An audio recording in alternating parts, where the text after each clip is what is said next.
माताएं बहनें कहती हैं गैस का सिलेंडर बढ़ गया, बच्चे के दूध का दाम बढ़ गया, आटा दाल चावल महंगा हो गया, उसको कम कर दो। सरकार कहती है पैसा नहीं है।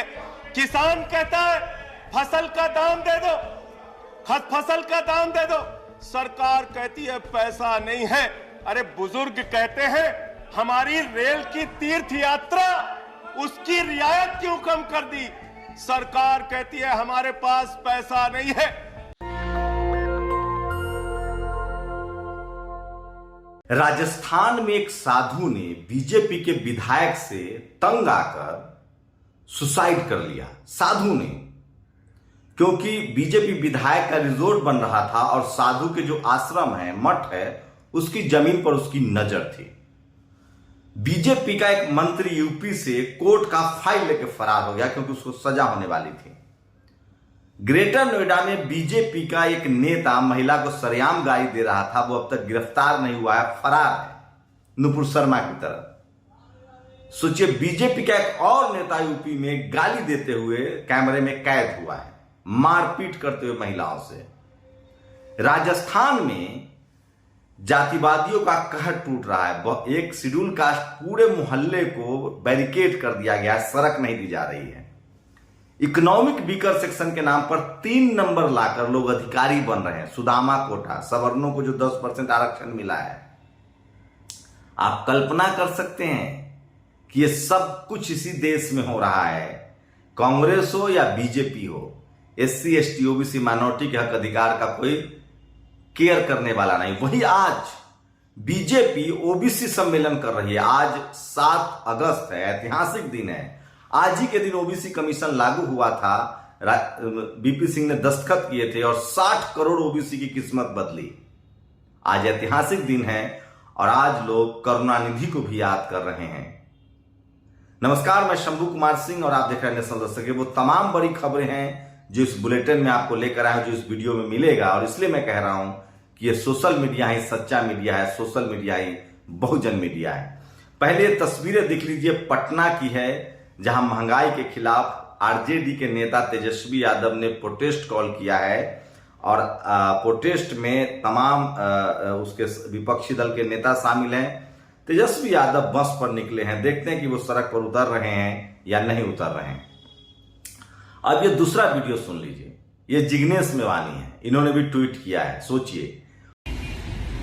साथियों, 2 दिन पहले राजस्थान के जालोर में एक बालाराम आश्रम, बालाराम हनुमान जी का मंदिर, वहां पर पिछले 30-35 सालों से पूजा अर्चना करने वाले दलित समुदाय के एक महंत, उनकी 2 दिन पहले या तो हत्या कर दी गई या तो भाजपा के एक विधायक के टॉर्चर, उसकी त्रासदी के चलते, उसकी प्रताड़ना के चलते उन्होंने सुसाइड कर लिया। 30-35 घंटों तक लाश पेड़ के ऊपर लटकती गई। और आज वहां पर जो पुलिस ने कल जो FIR किया है, उसमें लिखा है कि 4 अगस्त 2022 को सुधा माता रोड राजपुर में पिछले 30-25 वर्षों से आश्रम में पूजा पाठ करते महंत के वहां एक ब्लैक रंग की स्कॉर्पियो गाड़ी आई, जिसमें भाजपा विधायक पुराराम, उनके ड्राइवर धन सिंह और दूसरा एक साथी छोगाराम आए। गाली गलौज की और बोला कि यहाँ आप कोई रास्ता नहीं है। माँ बहन की गालियां दी, जाति सूचक अपमानित किया और कहा कि पुलिस को बुलाकर पकड़ा दूंगा। तो महाराज जी विधायक के पैरों में गिर गए, उनको लठ मारा और फिर कुछ समय बाद JCB और स्कॉर्पियो गाड़ी लेकर आए और आश्रम में आने जाने का एकमात्र रास्ता जो महाराज जिसका रास्ते का इस्तेमाल करते थे, उस रास्ते को भी बंद कर दिया। तो इस प्रताड़ना के चलते, इस टॉर्चर के चलते इस महंत रविनाथ जी को सुसाइड करना पड़ा या तो उनकी हत्या हुई है। आज तक इस घटना को 72 घंटे से ज्यादा हो गया, 2-3 दिन हो गए, लेकिन किसी भी व्यक्ति की गिरफ्तारी नहीं हुई। तो मैं राजस्थान पुलिस से मांग करता हूं कि न केवल इस केस में पुख्ता जांच हो, लेकिन तुरंत भाजपा के इस विधायक और उनकी सारी टीम की तुरंत गिरफ्तारी की जाए, वरना हम तमाम लोग झालोर चलेंगे और उग्र आंदोलन का कॉल देने के लिए मजबूर होंगे। और ये तस्वीर हम आपको नहीं दिखा सकते हैं, साधु ने किस तरह से सुसाइड कर लिया था। आश्रम की जमीन थी, उस पर बीजेपी का एक MLA, सोचिए, राजस्थान के जालौर में, ये पूरी खबर देखिए, उसके बाद वीडियो भी देखिएगा। राजस्थान के जालौर में संत श्री रविनाथ जी को पहले तो जाति सूचक गाली देकर धमकाया गया, फिर उनकी गाली से उनको कुचलने की कोशिश हुई और उसके बाद धमकाया गया, फिर उनको गाड़ी से कुचलने का प्रयास किया गया। अंत में इनकी लाश पेड़ पर लटकी हुई मिली। यदि जल्द आरोपियों की गिरफ्तारी नहीं हुई तो चलो जलाओ का कॉल दिया जाएगा। आरोप है बीजेपी विधायक पर साधु का शव मिला है। अब सवाल है कि उनको मार के लटकाया गया है और उन्होंने सुसाइड किया है। सोचिए, अगर गैर बीजेपी नेता इसमें शामिल होता तो छाती पीट रही होती इस देश की मीडिया। लेकिन क्या मजाल है कि कोई इस खबर को चलाएगा। ये तस्वीर देखिए, तेजस्वी यादव अपने बड़े भाई तेज प्रताप यादव के साथ महंगाई के खिलाफ सड़कों पर निकले हैं। और आज मोदी जी ने कहा था 2022 में किसानों की आमदनी दुगनी होगी, 2022 में बुलेट ट्रेन चलेगा, 2022 में गंगा की सफाई होगी और 2022 में सबको घर मिल जाएगा। 4 महीना और बचा हुआ है, देखते हैं क्या होता है। ये तस्वीर देखिए, आज तमिलनाडु आज भारत के विकसित राज्यों में है जहां प्रति लाख एक व्यक्ति डॉक्टरों की उच्च संख्या है, सरकारी स्कूलें बेहतर स्थिति में है, हेल्थ सिस्टम बढ़िया है। और इसका क्रेडिट जाता है लंबे समय तक जो मुख्यमंत्री रहे करुणानिधि साहब को। तो फॉर इवर क्लैगनार उनको कहते थे, करुणानिधि को आज लोग याद कर रहे हैं। और सोचिए, बीजेपी का एक जो किसान नेता था त्यागी, वो अतिक्रमण कर रहा है, गाली दे रहा है, पुलिस पर कुत्ते छोड़ दे रहा है, गाड़ी में लिख के चलता था भारत सरकार। ये एक त्यागी का मामला नहीं। इस देश में जो जाति का रसूख है ना, वो क्राइम करने के लिए आपको उत्साहित करता है। इसलिए मैं SC ST OBC माइनॉरिटी के लोगों से कहना चाहता हूं कि धार्मिक और जातीय क्राइम में और लैंगिक क्राइम से दूर रहें। थलाईवाद, this is the day in 2018 you left us. आज ही के दिन 2018 में उनका महापरिनिर्वाण हुआ था।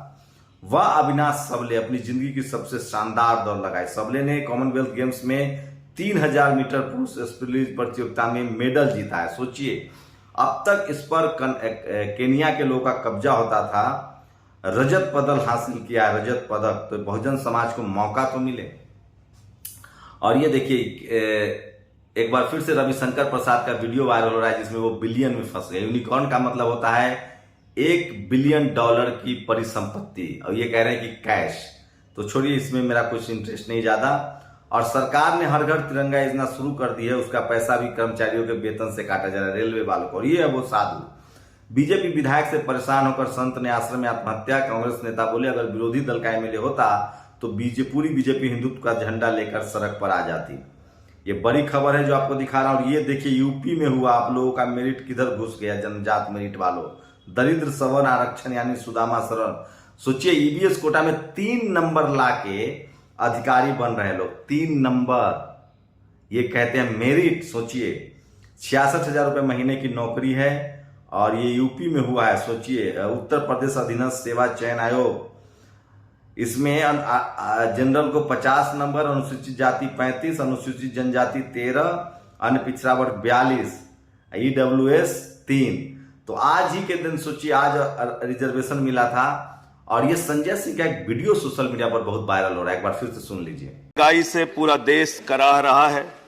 मैं चंद लाइनों से अपनी बात शुरू करूंगा कि वो जिनके हाथ में हर वक्त छाले रहते हैं, वो जिनके हाथ में हर वक्त छाले रहते हैं, आबाद उन्हीं के दम पे महल वाले रहते हैं। ये देश जिनके हाथ में छाले हैं मान्यवर, उन्हीं के दम पर है, उन्हीं के दम पर है। लेकिन ये सरकार किसके लिए काम कर रही है?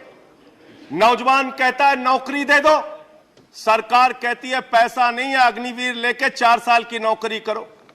भारत की सेना कहती है पैसा दे दो, सरकार कहती है तुम्हारे बजट का 63,000 करोड़ रुपए कम करेंगे।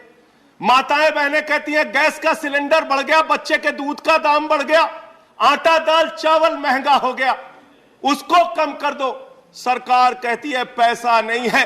किसान कहता है फसल का दाम दे दो, फसल का दाम दे दो, सरकार कहती है पैसा नहीं है।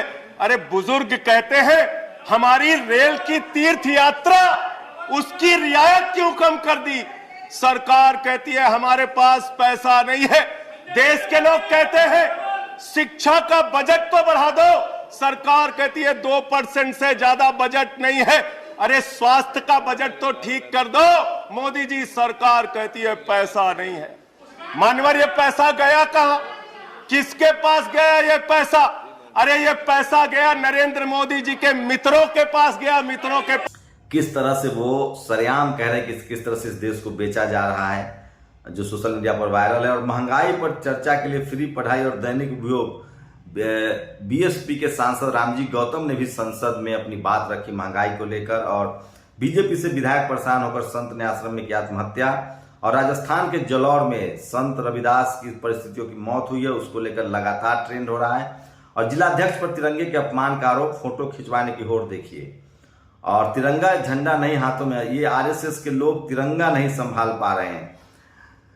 मेरठ में मेडिकल कॉलेज की स्थिति बहुत खराब है, हम वीडियो नहीं दिखा सकते हैं आपको देखा। और ये देखिए लोकतंत्र में आवाजें जिंदा उनकी। पूरे देश में सफाई कर्मचारी प्रदर्शन कर रहे हैं कि हम सेप्टिक टैंक में बिना सुरक्षा इक्विपमेंट के नहीं उतरेंगे। और ये पूरा वीडियो सुन लीजिए। निजी रास्ता है, आम रास्ता है, इन लोगों ने बंद कर दिया है। इनके वजह से हमें बहुत परेशानी होती है। हमारी जो ये बकरियां हैं, और कम से कम आप देख रहे हो कि हमारे घरों के अंदर, हमारे बिलों की कम से कम 80 घर है। इसके अंदर हमारे यहाँ समाज के 80 घर है। 80 घर के अंदर कम से कम 700-800 भेड़ बकरियां हैं, जिनकी चारे की व्यवस्था नहीं हो पा रही है। सरकारी जो पड़त थी, इन राजपूत लोगों ने आने जाने का रास्ता बंद करके हमारे घरों में बैठे हैं। और कई पशुधन हमारे मौत को, उनकी मौत हो चुकी है। गायें मर चुकी है कई, और कई बकरियां मर चुकी हैं। बुरी दशा हो रही है। और पानी पेशाब करने का भी रास्ता नहीं बचा है। आप पूछ सकते हैं इन बातों से, दादा आउन गाँव थोड़ा रास्ता बंद कर दियो, टिकट लगे थे पहले। ये राजस्थान का है, जहां पूरे कम्युनिटी को बैरिकेड कर दिया गया। शेड्यूल कास्ट के लोग हैं और ये जातिवादी गुंडे हैं। राजस्थान में सबसे ज्यादा जातिवाद है। मैं फिर कह रहा हूं, बिहार, यूपी, महाराष्ट्र में जातिवाद के खिलाफ लड़ाई है। जहां जहां अब तक सिर्फ बीजेपी कांग्रेस रही, वहां सबसे ज्यादा जातिवाद है। ये जोधपुर की खबर है। In RJ Jodhpur, the main road to move outside SC family. SC समाज के लोग बाहर नहीं जा सकते। और ये देखिए, ये मेरठ में किस तरह से कुटाई हुई है, किनकी? आरएसएस वालों की। तो ये और यह वीडियो भोपाल का है। संघ प्रमुख मोहन भागवत को राष्ट्रवाद का झंडा देने के लिए जा रहे थे, उनको रोक दिया पुलिस, वो झंडा देने जा रहे थे। और भाग मिल्खा भाग मूवी देखी है ना आपने? आप सपने में भी नहीं सोच सकते कि यूपी सरकार की कोई ऐसा मंत्री है, सोचिए। तो ये फरार हो गए। लेकिन सबसे बड़ी खबर है राजस्थान में किस तरह से घर घेर दिया गया है, शेड्यूल कास्ट को निकलने नहीं दिया जा रहा है। ये खबर नहीं बनेगी। एक सवर्ण महिला को एक त्यागी ने गाली दी, मीडिया में खबर है। एक शेड्यूल कास्ट की महिला को इसी तरह से एक जातिवादी गुंडा, जो अब जेल में है, लेकिन त्यागी अब तक बच पाया। इसलिए मैं एससी एसटी ओबीसी को कहना चाह रहा हूं कि आप जातीय हिंसा में शामिल न हो, किसी तरह के सांप्रदायिक हिंसा में शामिल न हो। और आज ऐतिहासिक दिन है, आज 7 अगस्त है। आज ही के दिन ओबीसी कमीशन लागू हुआ था। आज मैं पत्रकार बन पाया तो रिजर्वेशन की वजह से। अगर रिजर्वेशन नहीं होता तो आपको दाखिला नहीं मिलता। तो सोचिए कि एससी एसटी ओबीसी माइनॉरिटी के लिए बड़ा ऐतिहासिक दिन है। और खासकर 60% ओबीसी के लिए, जो आप कर्मकांड में जकड़े हुए हैं, आप school, college, university, bureaucracy, judiciary, media में आपको जाना है, तो आपको 27% रिजर्वेशन को लगभग 50% करवाना होगा। आरक्षण की लड़ाई लड़नी होगी, निजीकरण के खिलाफ लड़ाई लड़नी होगी, संविधान को बचाना होगा। सोचिए, अगर आरक्षण नहीं आया था तो शहरों में शूद्र, अछूत, ओबीसी, एससी एसटी नहीं थे। एससी एसटी आए तब, जब उनका आरक्षण लागू हुआ तब उनको शहरों में जगह मिली। ओबीसी उसके बाद शहरों में आया। लेकिन जैसे जैसे एससी एसटी ओबीसी माइनॉरिटी के लोग पढ़ते लिखते जा रहे हैं, वो एक हो रहे हैं। गांव में भले जातिवाद कर रहे हैं ओबीसी के लोग, लेकिन college, university, judiciary, media, bureaucracy, business में जो एससी एसटी ओबीसी माइनॉरिटी के लोग हैं, वो अपने आप को पीड़ित हैं और वो दर्द को समझते हैं। वैसे ही किसान जातियां जो अभी तक एससी एसटी ओबीसी में नहीं आई है, चाहे जाट हो, पटेल हो, मराठा हो, गुर्जर हो, वो भी इस दर्द को समझ रहे हैं। लेकिन जरूरत है कि जो पढ़े लिखे लोग हैं इस कम्युनिटी के, वो सड़कों पर आए, वो अपने हक अधिकार की आवाज उठाएं। मैंने एक वीडियो भी डाला है कि किस तरह से एससी एसटी ओबीसी माइनॉरिटी के जो एक्टिविस्ट लोग हैं उनको संसद भेजने की जरूरत है। आप लोग अपनी प्रतिक्रिया जरूर दीजिएगा। शुक्रिया। नेशनल दस्तक की आपसे गुजारिश है कि अगर इसको बचाना चाहते हैं तो नेशनल दस्तक को सब्सक्राइब करने के लिए रेड कलर के सब्सक्राइब बटन को दबाएं, फिर बेल आइकन की घंटी दबाएं। नेशनल दस्तक को बचाने के लिए बहुत जरूरी है कि हर खबर को शेयर करें, लाइक करें, कमेंट जरूर करें।